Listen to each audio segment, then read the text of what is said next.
जीवन उत्साह न्यूज पर आप सभी दर्शकों का बहुत बहुत स्वागत है।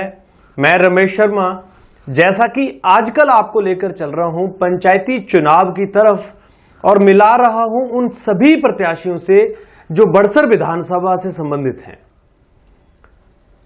दोस्तों, इन चुनावों में हम लोगों को जागरूक करने का जो प्रयास कर रहे हैं वो इसलिए भी कर रहे हैं कि हमारी सरकारें हों चाहे कोई भी हो, वो हमें हमेशा जागरूक करने का प्रयास कर रहे हैं कि हमें अपने अधिकारों का जो इस्तेमाल है वो सही ढंग से करना है। जागरूक समय हो गया है, इंफॉर्मेशन का जो टाइम है वो बहुत ही बेहतर हो गया है कि आप किसी भी तरह की जानकारी को अब छुपा नहीं सकते हैं। यानी सरकारें भी चाह रही हैं कि जितनी भी व्यवस्थाएं बने वो बहुत ट्रांसपेरेंट रूप से बने, ताकि एक आम आदमी की जो गाड़ी कमाई का पैसा वो टैक्स के रूप में देता है वो पैसा भी सही ढंग से यूटिलाइज हो सके। दोस्तों, अगर भारतीय संविधान की बात करें तो ऐसी व्यवस्थाएं बनाई गई हैं जहां पर एक पंच से लेकर प्रधानमंत्री तक हर एक व्यक्ति की जवाबदेही तय की गई है। किंतु जब तक हम जागरूक नहीं होते हैं, जब तक हम व्यवस्थित नहीं होते हैं, जब तक हम अपने अधिकारों को नहीं जानते हैं, तब तक हम कभी भी किसी तरह से भी अपने समाज की उस ट्रांसपेरेंट व्यवस्था को नहीं समझ सकते हैं। दोस्तों, ये चुनाव केवल प्रधानों के, बीडीसीज के या जिला परिषद के नहीं हैं। ये चुनाव हैं आपको ऐसे प्रत्याशियों को प्रतिनिधि बनाने के लिए जो आपका सही ढंग से प्रतिनिधित्व कर सकते हैं, जो आपको लीड कर सकते हैं। और दोस्तों, कभी आपने ये सुना है कि किसी व्यक्ति को नॉलेज ना हो या सही जानकारी ना हो या जागरूक ना हो वह किसी व्यक्ति को लीड कर सकता है? शायद नहीं। महात्मा गांधी से लेकर महाराणा प्रताप जैसे लोग, आप किसी भी व्यक्ति को उठा के देखिए, समाज का नेतृत्व जो लोग कर पाए हैं वही समाज को एक दिशा में ले सकते हैं। मैं आपसे फिर निवेदन करना चाहूंगा कि जितने भी प्रत्याशियों को हम अपने स्टूडियो में बुलाकर आपके सामने रख रहे हैं या और भी कई तरीकों से आप उनको देख रहे होंगे, आप उनके बारे में सही एनालिसिस करिए, इवैल्यूएशन करिए, उनके प्लस माइनस, पास्ट, प्रेजेंट, हर एक चीज को बहुत गौर से देखिए और उसके बाद में चुनिए। क्योंकि केवल हम एक प्रत्याशी को प्रतिनिधि के रूप में चुन लेंगे और हमारा कार्य हो जाएगा, ऐसा जरूरी नहीं है। हमें बहुत सोच समझकर लोगों को चुनना है और अपने मताधिकार का प्रयोग करना है ताकि वो हमारे को सुविधाएं दे सकें। और जैसा कि मैंने कहा कि सरकार का जो पैसा आपके गांव की तरक्की के लिए आता है उसको वो लगाने के लिए तैयार हो जाएं और बहुत ट्रांसपेरेंट तरीके से लगा सकें। दोस्तों, आज मैं आपको फिर लेकर चल रहा हूं दांदड़ू वार्ड 14 जो कि बड़सर विधानसभा के अंतर्गत आता है। जिला परिषद के प्रत्याशी जिनकी मुलाकात हम पहले भी आपसे करा चुके हैं इंट्रोडक्शन कार्यक्रम में, श्रीमती रविंदर कौर रानी, पूर्व विधायक मंजीत सिंह डोगरा जी की पत्नी तो हैं, परंतु इन्होंने अपनी पहचान कुछ ऐसे तरीके से बनाई है कि लोग इनको रानी के नाम से जानते हैं। यानी एक विधायक की पत्नी नहीं, एक ऐसी महिला जिन्होंने अपनी कार्यशैली से समाज के बीच में एक ऐसी पहचान बनाई है कि लोग इनको इनके नाम से पहचानते हैं। मैं आपको यहां एक बात जरूर कहना चाहूंगा, मैं महिलाओं के चुनाव में खड़े होने के पक्ष में हूं, किंतु यदि महिलाएं केवल अपने पति की वोट लेकर चुनाव लड़कर आगे आना चाहती हैं तो यह हमारे समाज के लिए कहीं ना कहीं गलत मैसेज चला जाएगा। अगर कोई जागरूक महिला है जो अपने आप को प्रेजेंट कर सकती है, अपनी लड़ाई खुद लड़ सकती है, ना कि वो एक रबड़ स्टैंप बनकर अपने पति के नाम पर सिर्फ वो एक प्रतिनिधि बन जाए और जो राज चलाना है, जो कार्य करना है वो उसके पति के इशारों पे चलना हो, तो सावधान हो जाइए। ये आपके लिए खतरे की बड़ी घंटी है। महिलाएं आगे आ रही हैं, लेकिन जागरूक महिलाओं का होना बहुत जरूरी है इवन देन वो पुरुष भी क्यों ना हो, उसका भी जागरूक होना बहुत आवश्यक है। तो मेरा आपसे हाथ जोड़ के निवेदन है कि सही व्यक्ति को चुने, चाहे वो महिला हो चाहे वो पुरुष हो, स्वयं जागरूक होना चाहिए और अपनी बात रखने की, कहने की क्षमता उनके अंदर होनी चाहिए। तो चलिए आपकी मुलाकात एक बार फिर से कराते हैं रानी जी, जिनका निशान मिला है टेलीविजन। इनसे जानते हैं, इनसे पूछते हैं कुछ और सवाल, किस तरह से ये समाज के लिए, अपने वार्ड के लिए बेहतर प्रत्याशी हो सकते हैं और किस तरह से आपकी उम्मीदों पे खरे उतर सकते हैं। चलिए आपकी मुलाकात कराते हैं। अरविंदर कौर रानी जी, बहुत बहुत स्वागत एक बार फिर से हमारे स्टूडियो में। दूसरी बार आप आए हैं और आपको फिर से शुभकामनाएं, बधाई। और आपका चुनाव निशान मिला है आपको टेलीविजन। सबसे पहले तो फिर मैं चाहूंगा कि एक बार फिर आप दर्शकों को अपने बारे में बताएं और अपनी बात आगे बढ़ाएं। सबसे पहले तो मैं अपने इलाका वासियों को, बुजुर्गों को, भाइयों को, बहनों को, बच्चों को लोहड़ी की शुभकामनाएं देती हूँ जी। और जैसा कि आपको पता ही है कि चुनाव चिन्ह मिल गए हैं। मैं पहले भी आपके स्टूडियो में आई थी, तब चुनाव चिन्ह नहीं मिला था जी। अब चुनाव चिन्ह मिला है टेलीविज़न, जो कि सभी, मैं समझती हूँ कि बच्चों को क्या, बूढ़ों को, बुजुर्गों को, सभी इस टेलीविज़न निशान को भली भांति समझते हैं, क्योंकि उसके बगैर, देखे बगैर भी कुछ गुजारा नहीं है जी। वो भूलने वाला निशान नहीं है जी। और पहले नंबर पर ही खाना है जी और टेलीविज़न का निशान होगा। तो मेरी सभी से ये प्रार्थना रहेगी, बुजुर्गों से भी, भाइयों बहनों से भी, कि बुजुर्ग मुझे अपना आशीर्वाद दें, भाई बहन जो हैं वो अपना एक साथ दें, सहयोग दें, कि जिससे भी मैं आगे आ सकूं और उनकी जो अपनी इच्छाएं हैं, जो काम जो अधूरे हैं, उनके मैं वो काम कर सकूं। अच्छा, मैं आपको रानी जी ही बोलूंगा। हाँ बिल्कुल, क्योंकि बिल्कुल। आपको सभी रानी जी से ही नाम जानते हैं। हाँ जी, हाँ जी। इस बार आपने 15 साल लगातार जिला परिषद के रूप में कार्य किए हैं। जी जी।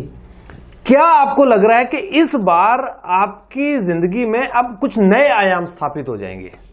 ऐसा है सर कि जैसा कि आपको पता ही है कि पहले तो पैसा मिलता नहीं था जी। पहले कुछ टाइम हमें पैसा मिलता रहा, और जो इस बार था हमारा जो कार्य टाइम था, तो ये अभी बाद में ही पैसा आया, तो हमने जो पंचायतों में मैंने बांटा।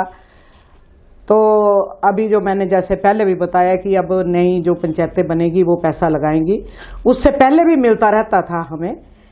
तो अब मैं चाहती हूँ कि, क्योंकि जैसा कि मैंने बताया कि भी रास्ते वगैरह हम बना नहीं सकते थे, वो मेरी बनाने की बड़ी इच्छा है। अभी मैं जैसे कि इलाके में जा रही हूँ, कुछ इलाकों में मैं जैसे अभी गई तो मैंने रास्ते वगैरह देखे, तो मुझे बहुत दुख होता है कि भी ये रास्ते जो हैं हमारे चलने के लिए काबिल नहीं है। बुजुर्ग वगैरह ने भी जाना है, किसी ने सामान उठा कर लेकर जाना है या कैसे भी जाना है, तो वो रास्ते सही होने चाहिए जी। तो उन रास्तों को पहले बनाने की मेरी प्राथमिकता जरूर होगी। और दूसरा मेरी प्राथमिकता ये होगी कि जैसे हमारे युवा हैं, बच्चे हैं, उनको खेलने के मैदान नहीं है जी। तो ऐसी कोई जगह गांव वाले ही अपना ढूंढें जहां पर कि बच्चों को खेलने के लिए ग्राउंड बन सके जी। बच्चों को खेलने की सामग्री मिल सके। कुछ इस टाइप से मैं मतलब कि बच्चों के लिए चाहती हूँ, क्योंकि बच्चे ही अगला हमारा भविष्य है जी। तो वो खेलेंगे बढ़ेंगे तभी है। तो इसलिए मेरा ये है कि भी मुझे लोग चुने। अभी जैसे कि मैं कल ही कहीं पर गई तो उन्होंने कहा जी आपने, हम सुनते रहते हैं रानी जी की भी आपने फला जगह पर आपने शमशान घाट बनाए हैं जी। तो हमारा अभी लिख लो आप, अभी पहला हमारा ये काम होना चाहिए जी। जैसा कि मैंने पहले भी कहा था कि मंदिर है, मैं तो मंदिर मानती हूँ जी। और ये चीजें जो हैं मेरे लिए सबसे बड़ी चुनौती है मेरे लिए कि भी यदि मुझे पैसा मिलता है, यदि मैं बनती हूँ जी आपका आशीर्वाद, आशीर्वाद मिलेगा मैं आगे आऊंगी जी। तो मैं जो मेरे सामने काम लोगों ने मुझे बताए हैं मैं उन कामों को सबसे पहले करने की इच्छा चाहती हूँ। और मुझे ऐसा है, एक चीज मेरे आपने कहा ना कि भी आपने अपने पति का नाम नहीं इस्तेमाल किया, इसमें कोई शक नहीं है जी। मैं आपको बताऊं, एक वाक्य आपको बताना चाहूंगी। जब मैं प्रधान थी पहली बार जी, डोगरा साहब एमएलए थे, तो हमारे पंचायत घर में ही कुछ काम बताने के लिए ये आए कि फलां काम फलां जगह होना चाहिए जी। तो हमारे उप प्रधान होते थे रतन जी जी। सहेली पंचायत से हैं वो जी। तो बाकी 5 थे। तो मैंने डोगरा साहब को कहा कि ये हमारा पंचायत का मामला है जी। आप एमएलए हैं तो इसमें आपका इंटरफेरेंस नहीं होना चाहिए, मैं अपने पंचायत जो है उसके मुताबिक मैं काम करूंगी। तो मेरे पर उप प्रधान बोलने लगे आपने तो अपने हस्बैंड को भी।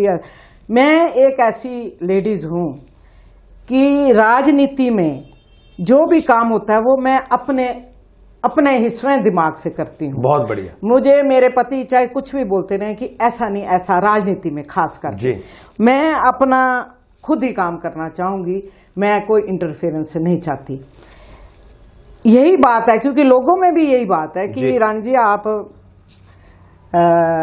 ऐसा करती हैं तो वो मेरी तारीफ करते हैं, बल्कि नहीं तो होता है कि भी ये पति की बात नहीं मान रही है तो भी लोग बुरा भी मान जाते हैं। लेकिन नहीं, वो मुझे इस बात के लिए तारीफ करते हैं कि रानी जी आप अपने तौर पर काम करती हैं। तो क्योंकि सफलता उसी को कहते हैं जी, सफल जीवन उसी में है कि यदि आप अपने दिमाग से जो आपको अपने आप में अच्छा लगता है और आप अपने काम को करने की इच्छा चाहते हैं और उस काम को सही ढंग से हम कर सकते हैं। नहीं तो दूसरों का होता है तो कहीं गड़बड़ होगी या कुछ हो गया तो मन में रहती है कि भी देखो मैं ऐसा करना चाहती थी तो ऐसा नहीं हुआ। अच्छा रानी जी, मुझे बड़ी खुशी हुई इस बात को लेकर। मैं अपने लगातार स्पीच में ये बात बोलता भी हूँ कि हमारी पंचायतों में ही देख लें आप या कहीं भी देख लें, बहुत सारी महिलाएं केवल रबड़ स्टैंप के रूप में कार्य करती हैं, उनके पति ही उसको पूरे कार्य का भार को देखते हैं। मेरे पास बहुत सारी शिकायतें आती हैं। हाँ जी। मैं पंचायतों में कार्य करता हूं, लगातार मैं पिछले 1.5 साल से कार्य कर रहा हूं। I am having so many complaints regarding this के जी वो पत्नी तो प्रधान के नाम की है, सारा काम तो पति करते हैं। जी। पहली बात तो मैं आपको ही बधाई देना चाहूंगा कि आपने वो रबड़ स्टैंप वाली पॉलिसी को ब्रेक किया है। वो मेरा यह सवाल ये है कि जैसे आप लोगों के बीच में भी मिल रही हैं, जा रही हैं, अपने बात भी आप बताती हैं, लोग अपनी समस्याएं बताते हैं क्योंकि समस्याएं कभी खत्म नहीं होती हैं।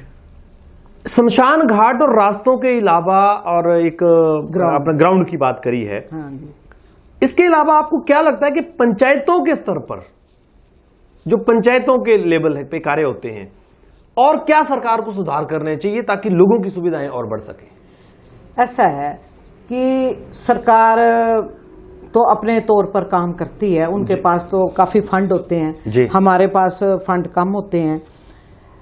तो हमें जो फंड मिलते हैं उसके आधार पर मैं जितना भी हो सकता है जी, हर पंचायत, अभी जैसे मैंने आपको बताया था कि 20 लाख मिला, मैंने 13 पंचायतों में दिया, चाहे मुझे कहीं 1 लाख देना पड़ा, कहीं 1.5 लाख देना पड़ा, कहीं 2 लाख देना पड़ा। मैंने कुएं बोड़िए, पानी की जो है समस्या जी, वो दूर होनी चाहिए। दूसरी ये समस्या है कि जैसे सड़क होनी चाहिए, कम से कम एम्बुलेंस रोड होना चाहिए। और आपने देखा कि भी रेन शेल्टर होने बड़े जरूरी हैं। जैसे आपने शमशान घाट मैंने आपको बताए थे, उनके साथ रेन शेल्टर होना जरूरी है क्योंकि बारिश, ये मेरे दिमाग में आपको बताना चाहती हूँ कि जब मैं दूसरी बार जिला परिषद की मेंबर बनी थी तो किसी एक यंग लड़की का देहांत हुआ, तो उसका संस्कार था, तो बहुत बारिश हो रही थी जी।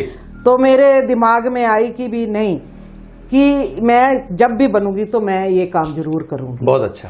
और रेन शेल्टर वगैरह जरूर बनवाऊंगी। तो अभी मेरा कि ये आगे रहेगा कि जैसे जैसे कहीं पर मैंने बनाया तो वहां पर रेन शेल्टर भी कम से कम लोगों के लिए खड़े होने के लिए जगह मतलब कि जरूर बनवाऊं।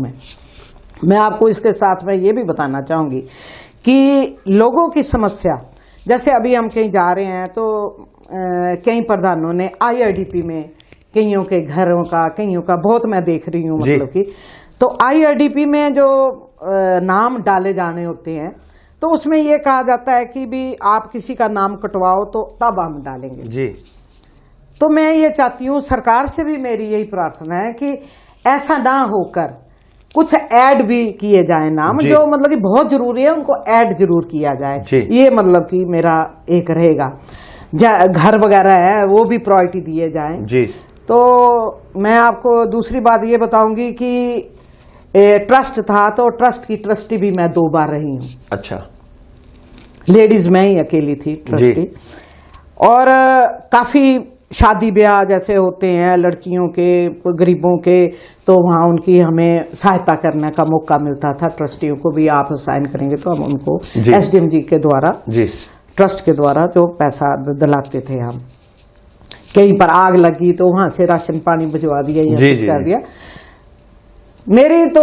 मेरी खुशकिस्मती ये रही कि हमें जितने भी ऑफिसर्स मिले जी, जितने भी मिले आज दिन तक, चाहे सरकार किसी की भी है जी, और मैं एक कांग्रेस के MLA रहे, इंडिपेंडेंट MLA डोगरा साहब रहे, उनकी बीवी रही, तो हो सकता है अभी बोलते हैं ना कि भी ये कांग्रेस का नहीं होना, लेकिन मेरे में ये बात नहीं आई। मेरे साथ BJP के भी, मेरे साथ कांग्रेस के भी, मेरे पास तीसरे भी, सबके, क्योंकि मैं सभी के साथ निष्पक्ष हूँ। Very good. मेरे पास कोई भी आया, चाहे BJP का चाहे कांग्रेस का, मैं सबका काम करना चाहती हूँ। बहुत अच्छा, बहुत बढ़िया। कोई मेरे पर ऐसा ठप्पा नहीं लग सकता कि भी हाँ इसको भी आपने फलां आदमी का काम जो है वो नहीं किया। जब हाथ में होगा तो मैं जरूर करूंगी, जब हाथ में हमारे कुछ नहीं होगा तब हम कुछ भी नहीं कर सकते हैं। तो यही है कि सरकार ज्यादा से ज्यादा सुविधाएं दें जिला परिषद मेंबर वालों को, और हम ज्यादा से ज्यादा उनकी, हम प्रधानों को ही देते हैं पैसा, तो हमने प्रधानों को ही देना है, पंचायत में आना तो पंचायत ही, लेकिन जिला परिषद में कोई मतलब कि ऐसा काम नहीं होता है कि भी उसके ऊपर कोई अंकुश लगाया जा सके या कोई दाग लग सके या कुछ हो सके, ऐसा वो नहीं है। जी, आपका बहुत अच्छा तजुर्बा है और हम भगवान से फिर प्रार्थना करेंगे सच्चे दिल से कि लोग आप पे विश्वास करें और आपको फिर एक बार जिताएं। मैं चाहूंगा अंत में फिर एक आप अपनी अपील जरूर कर दें लोगों को। जैसा कि सभी को पता है कि मेरा टेलीविजन निशान है, पहला नंबर खाना होगा। जब जिला परिषद की पर्ची मिलेगी तो आप एक ही याद रखें कि टेलीविजन निशान है और रानी का नाम याद रखें, और चाहे कुछ भी हो जाए रानी का नाम याद रखें। रानी के नाम से सभी आप जानते ही हैं मेरे को। अपना आशीर्वादी रूप जो टेलीविजन है उस पर मोहर लगाकर मुझे कामयाब करें, यही मेरी सभी से प्रार्थना रहेगी। जी रानी जी, आपका बहुत बहुत धन्यवाद। आप हमारे स्टूडियो में आए, आपने अपने अमूल्य विचार रखे और लोगों को जागरूक किया, अपने बारे में भी बताया और लोगों की जो समस्याओं को लेकर जो आपने बातें की हैं, इन बातों को लेकर भी यदि आप जीत कर आते हैं तो हम बार बार आपके पास आते रहेंगे, बार बार आपसे बात करते रहेंगे और आपको याद दिलाते रहेंगे कि आपने जो लोगों को कमिटमेंट किए हैं वो कमिटमेंट आप पूरे करें। बहुत बहुत धन्यवाद, आप इस हमारे स्टूडियो में आए और फिर एक बार आपको बहुत बहुत शुभकामनाएं। Thank you sir, thank you. सभी को भी बहुत बहुत धन्यवाद, नमस्कार, और आशीर्वादी रूप वोट देके मुझे सफल बनाए। जी धन्यवाद जी आपका। Thank you sir. तो दोस्तों, आज हमने आपकी मुलाकात कराई अरविंदर कौर रानी जी, जो कि जिला परिषद की प्रत्याशी हैं दांदड़ू वार्ड 14 से। और जैसा कि मैं लगातार अपनी स्पीच में आपको बताता रहता हूं कि एक सशक्त महिला जो किसी पे डिपेंडेंट नहीं है, जो अपनी लड़ाई खुद लड़ना जानती है, भले ही उनके पति 2 बार MLA रह चुके हों। दोस्तों, जब हमें एक सशक्त महिला लीड कर रही है और सरकार ने क्योंकि कहा है कि महिलाओं को उनके उत्थान की तरफ ले जाना है, तो जब आप सशक्त महिलाओं को सामने लाएंगे तो हमारे समाज को सशक्त करने में आप बड़ी भूमिका निभाएंगे। याद रखिएगा, जब भी आप कोई निशान लगाते हैं या वोट लगाने जाते हैं तो आपको अपनी जिंदगी के बारे में एक बार, अपने समाज के बारे में एक बार, जब आप वोट पे स्टैंप लगाने लगे, बैलेट पेपर पे स्टैंप लगाने लगे, तो आपको अपने दिल की जरूर सुननी चाहिए, क्योंकि आपका दिल कभी झूठ नहीं बोलता है। दिमाग तो लालच में आ सकता है, दिमाग प्लानिंग कर सकता है, लेकिन दिल प्लानिंग नहीं करता है, वो केवल और केवल प्यार करता है। और प्यार उसी से किया जाता है जो समाज के लिए फायदेमंद होता है, समाज के लिए एक प्रेरणा और एक प्रेरणा का सिद्धांत या उदाहरण बन सकता है। जीवन उत्साह न्यूज के सभी दर्शकों का बहुत बहुत धन्यवाद। आप सब लोग इतने प्यार से इतने दिल से जीवन उत्साह न्यूज को पसंद करते हैं। और मैं आपको बताना चाहूंगा कि पिछले 7 दिनों में जीवन उत्साह न्यूज का जो पेज, जिसको फेसबुक पेज पे आप देखते हैं, लगभग 2.25 करोड़ लोगों ने देखा है। मैं आप सब लोगों का तहे दिल से ऋणी हूं। इतना प्यार आप जीवन उत्साह को देते हैं। हम प्रयास करते हैं कि अपने आप को और बेहतर साबित कर सकें, और बेहतर साबित कर सकें, और बेहतर साबित कर सकें, ताकि समाज के लिए एक प्रेरणा तो बन ही सके, आप लोगों के लिए जागरूकता का माध्यम भी बन सके। मैं उन सभी प्रत्याशियों को एक बार फिर से बधाई देना चाहता हूं जो इस बार पंचायती राज अधिनियम में चुनाव लड़ रहे हैं और अपने समाज की, देश की सेवा करने के लिए आगे बढ़ रहे हैं। मैं आपसे एक ही बात कहना चाहूंगा कि आप इस व्यवस्था को बेहतरीन व्यवस्था की तरफ लेकर चलिएगा। आप इसका दुरुपयोग बिल्कुल मत कीजिएगा, क्योंकि अगर आप लोग सही व्यवस्था के साथ चलेंगे तो हमारे समाज का एक बेहतर निर्माण हो जाएगा। और जब हमारे समाज का बेहतर निर्माण हो जाएगा तो हमारे युवा, आने वाली पीढ़ियां आप पर गर्व करेंगी। तो प्लीज इस संविधान की मर्यादा को आप संभाल के रखिए और केवल चुनाव में आप एथिक्स का इस्तेमाल करिए, ना कि आप शराब बांटने का, लोगों को लालच देकर वोट लेने का या किसी तरह से डरा धमकाकर वोट लेने का प्रयास करें। मेरी आपसे फिर एक निवेदन है कि आप समाज के सभ्य लोगों में अपना परिचय दें। बहुत बहुत धन्यवाद। आप सब लोग इसी तरह से बने रहे। प्लीज खबर को शेयर जरूर कीजिएगा। Thank you very much.